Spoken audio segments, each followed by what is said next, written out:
I survived a mass shooting at a movie theatre by Neon Pikachu. This happened to me about 4 years ago. It's by far the most extreme and life-threatening situation I've ever been in. The eyewitness account you're about to hear is 100% true, and mine. For some understanding, this happened in the United States. It was the summer of 2012. My longtime boyfriend and I had recently gotten married. Even though we were dirt poor college students and living in a dinky apartment, we were having a blast. This particular summer we gathered with our friends at our local movie theatre almost every weekend. There was one just down the street from our apartment that had really cheap movie tickets. A night out there was under $10, so it was definitely within our budget. Anyway, one Thursday night, I received a call from this group of friends inviting us to watch the midnight premiere of the newest Batman movie. I had just finished working on a 12-hour shift and was pretty tired. I almost refused the invitation and thought of crashing in my apartment instead. However, I didn't want to miss out on the fun, and it was a movie I'd always wanted to go and see, so it certainly wouldn't have done me any harm to stay up later than usual and just miss out on a few hours sleep, right? At 10:30 PM we met at the theatre. We passed large cardboard cutouts of Catwoman and Batman as we walked inside. We were greeted by the smell of popcorn and the chatter of excited moviegoers. The ticket booth was to the right of the entrance, and just above that was an electronic list of movies being played. The 12 AM showing of The Dark Knight Rises was displayed up there in bright red letters. Now, being paranoid that the tickets were all gonna sell out, one of my friends swung by there earlier that day to purchase the tickets for all of us. We bypassed the ticket line and went straight to the ticket taker. She smiled at us and kindly directed us to the Theatre 9, which was on the right side of the lobby. If I had only known what I do now, that amongst the crowd was a killer lurking, that as I walked across that tacky red and purple carpet towards Theatre 9, I could have been walking to my death. I think about it often now, what I would have done if I had have known what was going to happen. I would have pulled the fire alarm, called the police and screamed for everyone to run away. But, of course, I had no way of knowing what was about to happen. Obviously, to the peril I was putting myself in, I pushed open the doors for Theatre 9 without giving it a second thought. The hallway in this theatre is shaped like a U, and you go in either left or right. Theatre 9 was the largest screening room in the entire building. It had perfect accommodation for the crowds at midnight that the premieres brought in. The screen was motionless and grey. Not even the previews had started yet because there was still a good hour, and maybe a bit longer than that, before the movie would actually show. We entered on the right side, so all of the seats were to the left. I remembered being surprised at just how packed the theatre actually was. Just about every seat was filled. It seemed like we weren't going to be able to find a spot to sit together. Now, the way that the theatre was set up, there was a section of seating right in front of the screen. This area was flat, and there were about 5 rows of seating in this section. A lot of seats in that section were empty, but sitting right in front of the movie screen sucks because none of us want to sit there.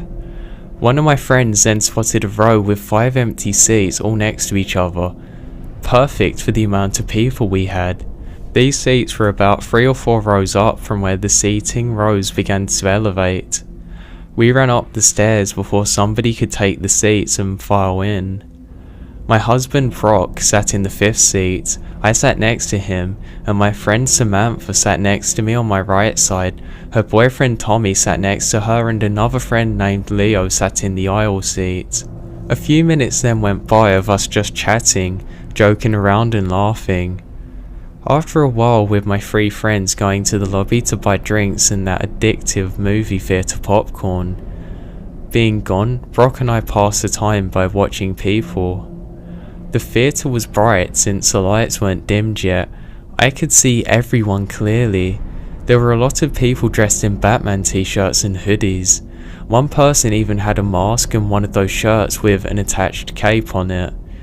There were also a lot of kids here in attendance as well, which wasn't that surprising because even though it was a Thursday night, it was summer vacation, so it meant none of the schools were open the next day. Of all people I saw, the person I will never forget was a little girl sitting in our same row only a few chairs away. She was really cute, blonde with blue eyes, and passed us several times on her way to the lobby, each time coming back with various snacks and popcorn. Overall, people seemed very excited about watching the movie, and the room was filled with energy and laughter. After what seemed like an eternity of waiting, the lights started to dim and the previews began, just like in every movie that I'd ever seen before. You know, a quick animation flashed across the screen reminding us to get refreshments from the lobby, then to silence our cell phones and to make sure we knew where the emergency exits were. The animation had this ugly CGI cat in a tuxedo that was sitting in a movie theatre. I actually glanced at the bright green emergency exit signs that were on the left and right sides of the movie theatre. I didn't think much of it, just like a reminder as usual. After that, I only remembered one preview from the Man of Steel that was going to be showing later. The others I'm not so sure about, but when the movie finally began, the theatre erupted into cheering and clapping. The title of The Dark Knight Rises exploded onto the screen. This was followed by the scene where Bane is hijacking a plane. I thought this scene was pretty cool and it caught my interest right away. It was only when the movie started that I began to realise just how tired I was. I decided I would just close my eyes at the more boring parts so that way I could rest a little. I mean, hey, I'd been awake for 20 hours at that point, so I was rightfully tired. My eyes were closed for most of the duration of the Batman and Catwoman's encounter. I don't really remember what was going on in that part of the movie. Perhaps some of you know and had seen it, but I guess you would know what I'm talking about anyway. So, when I opened my eyes again, I saw Bruce Wayne going onto his computer digging up some information about Catwoman. This is the last scene I saw. I never got to watch the rest of the movie. All of a sudden, a loud bang erupted from the left side of the theatre. I sort of screamed a little because it startled me. A strange smell started to fill the auditorium. It was the smell of a firework, so I thought it was a cherry bomb or something. Maybe somebody had thrown fireworks into the crowd as a prank. Then, near the right side of the movie screen, the dark silhouette of a person caught my attention. They were just a black frame against a bright movie screen. A series of flashing lights were coming from that person. It was a weird moment when time literally slowed down and everything went strangely quiet. I was completely frozen, unable to move and really unable to think. It was like my brain stopped working entirely. Brock caught on immediately to what was happening and grabbed me. He pulled me to the ground and laid on top of me, shielding me with his own body. At this moment in time, the sound returned to me. I could hear the gunshots ringing across the theatre. People were screaming. The movie was still playing on top of all of it, creating a chaotic explosion of sound all around us. I realised the flashing lights I had seen were bullets flying out of a gun barrel. There was an intense sensation of adrenaline flooding through my body. There was absolutely nothing I could do except lay there and hope to God that the bullets I heard ripping through the seats and walls wouldn't go through me too.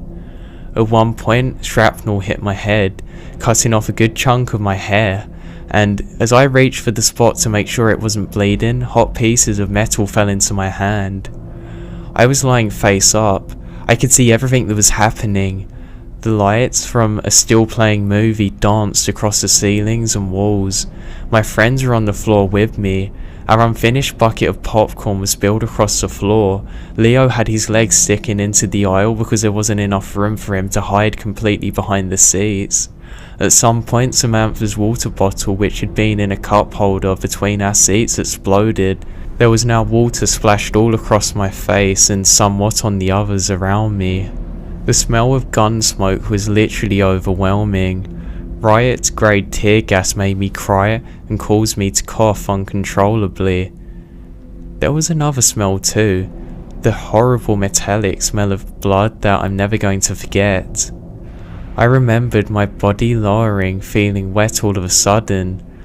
For some reason, I thought this came from the leaking water bottle, but I soon realised that this wasn't the case.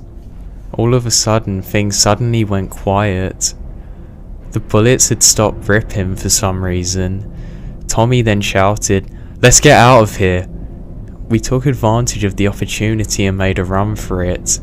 We ran down to the stairs, across the front of the screen towards a bright exit sign. We crammed into a small closet-like space where the door was. It was so dark we had a hard time finding it.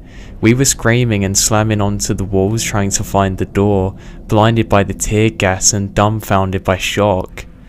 Then, finally, my hands felt the metal door handle and I pushed against it with all my strength. The doors flew open and the light of a nearby street lamp flooded our eyes. We pushed against the door so hard that we all fell over onto the concrete, and Samantha almost lost her pink flip-flop just outside of this doorway. As I scrambled to my feet, I literally ran for my life. I then realised that my legs were red, absolutely soaked with blood. It was like I dripped my legs into a bathtub full of it. I checked my body over and realised I wasn't even injured at all. Where was the blood coming from? I looked behind me and realised that the blood was my husband's. He had been shot in the leg. There was a massive gaping hole where that a bullet had ripped through the lower half of his broken leg. His foot was barely hanging on and dangled lifelessly. Leo and a young man I didn't recognise were carrying Brock because after falling outside he lost all of the strength and he couldn't even walk. I was completely shocked. I had no idea that he had been injured, especially since he was right behind me the whole time and I managed to escape through the theatre all by myself. How he did it on one foot, I'll never know. At this point I screamed. My scream was so loud that it alerted nearby construction workers. At the back of the theatre there was a long narrow parking lot, followed by a grassy lawn, then there was a street beyond that. The construction workers were doing their part to repair this street, but as soon as they heard my scream and saw us running they stopped working and watched what was going on. I'm not sure why this was such a vivid memory for me, but it was. Anyway, they carried Brock along the back of the sidewalk all the way to the end where the corner of the building is. That was quite a distance. My husband then collapsed from exhaustion and pain, saying that he couldn't move anymore. He laid down in a puddle of blood starting from underneath him. I looked back and realised that he had actually left a huge blood trail leading from the door all the way to where we are now. I was trembling, and I knelt beside Brock and glanced around to see who else got hurt. Tommy had been shot in the knee and hip. He was further away in the parking lot. The teenager who helped my husband was also injured. His dad and mum were with him. His mum was sitting against the wall and I looked at her and I could see that she was going to pass out. She was bleeding from several places. That family escaped at the same time we did. I guess they heard the bullet stop and decided to make a run for it too. We were all lucky though because we then heard shooting begin again inside. I had to take my shirt off and use it to stop the bleeding. I'll never forget how lifeless and limp his leg was, and I imagined that's what a dead body must feel like. I got blood all over my hands and arms. The police showed up really fast. I'd say that we were only outside for a minute or two before the red and blue sirens filled the night and rushed over to our location. We were literally a block away from the police station. A female officer stood by us the whole time until the paramedics arrived, which to be fair did take a while. Brock was one of the last to be taken to hospital. He was bleeding out for almost 20 minutes before an ambulance pulled up on the same street with the road workers. At this point, he seemed to become almost unresponsive and was on the verge of being unconscious. Several massive guys rushed across the grass with a stretcher, loaded him onto it, and then ran back to the waiting ambulance. I wasn't able to go with him because there was another injured person in the ambulance and it was too crowded. I wandered around to the foot of the theatre alone, unsure of where my friends had went. My blood-stained shirt and a pool of blood were left behind on the corner of that sidewalk. Walking through that crowd felt like a dream.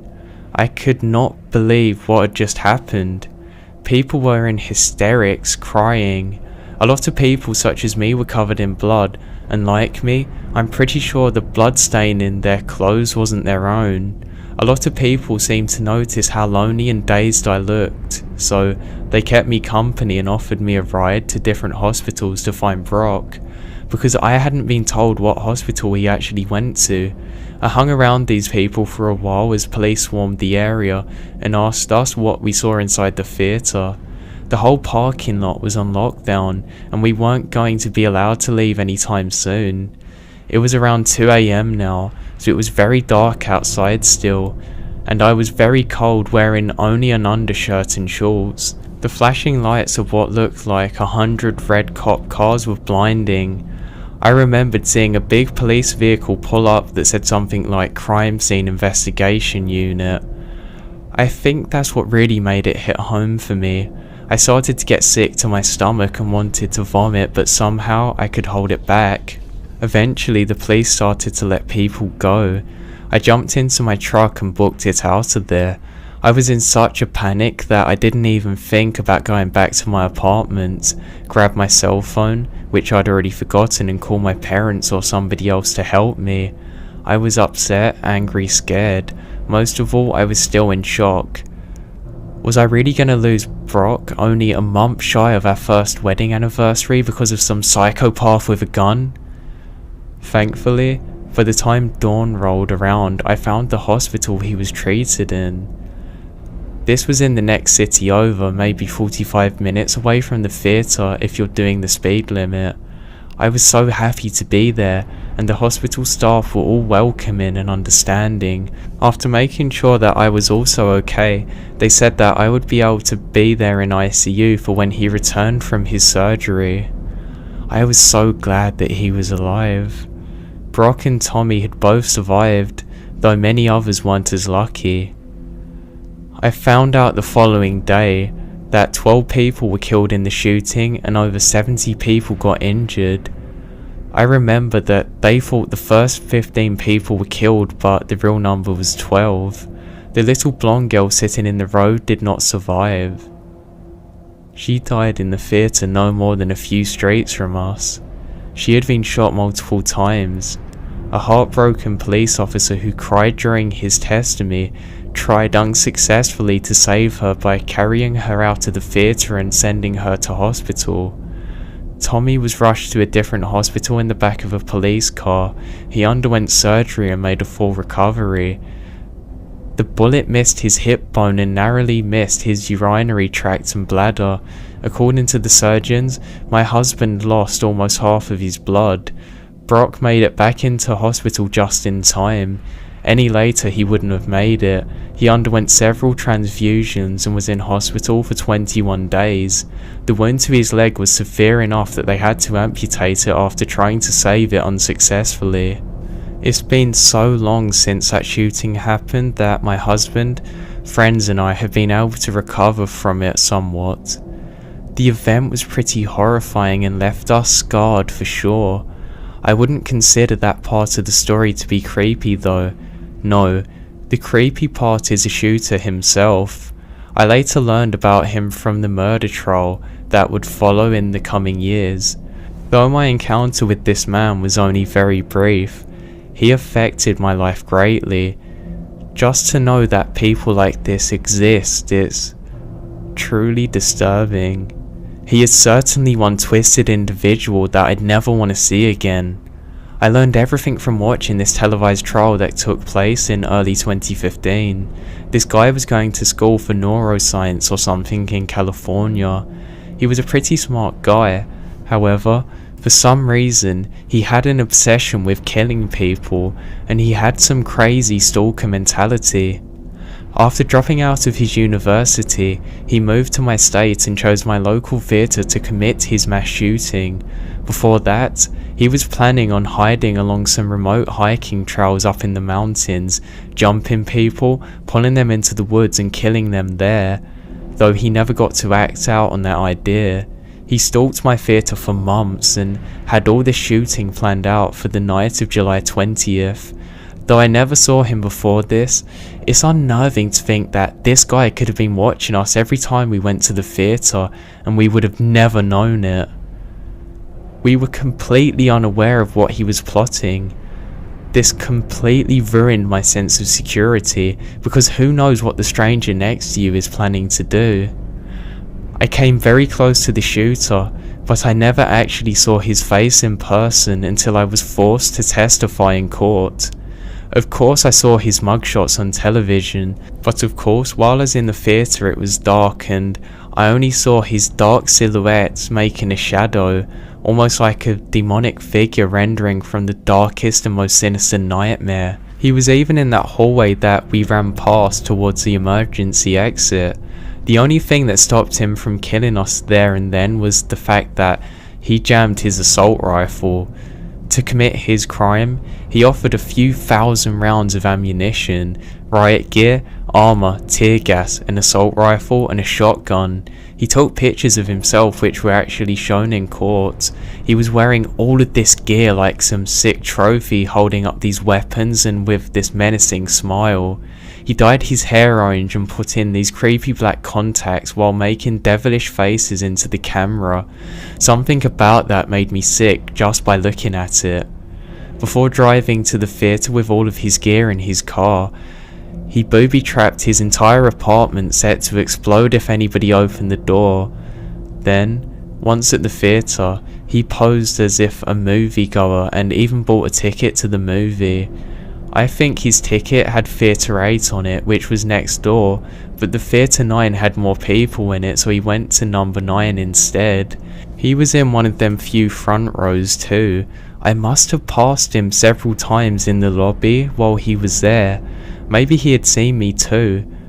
At some point during the movie, he got up and went through the side exit, which didn't have an alarm on it for some reason. He kept it open with something, then went back to his car and put on all of his gear and grabbed his weapons. Then he came back inside and started shooting. When we escaped from the theatre, we ran past his white car which was parked right next to the exit. We didn't even notice it. At some point he came outside. He would have seen us sitting there on that concrete. I don't know what stopped him from shooting us then and there. He could have easily ended us if he wanted to. I think the hardest part for me was facing this twisted individual in court. I'll never forget the rising as they called my name. Walking down the centre row past my family, other survivors, and the crowds of news-hungry media. I then sat 10 feet away from him. While his orange hair was gone and he didn't have any of those black contacts in, being so close to him was a creepy and truly uncomfortable experience. My encounters with this man are certainly ones that I'm never going to forget. I can now say that I've come face to face with a true deranged psychopath. He just had this blank stare in his eyes the whole time. If eyes are truly the window to the soul, then his soul was filled with nothing but cold indifference from those he had murdered and harmed. He didn't even look at me. Sitting across from the court was the second time I'd knowingly been in the same room with this man. A man who had tried to take my life but thankfully failed. A man who would end up spending forever behind bars. At the end of it all, he was sentenced to 3,318 years in prison for his crimes. This is to the man who tried to kill me, the man who caused countless nightmares and fueled years of paranoia, The man who hurt my friends and family, causing years of untold grief for my husband because he will never be able to live the same again. The man who stole the innocence and joy from a 6-year-old child who went to the theatre alive and came out dead. To the man who carried out the worst mass shooting in Colorado's history, I hope you rot in prison.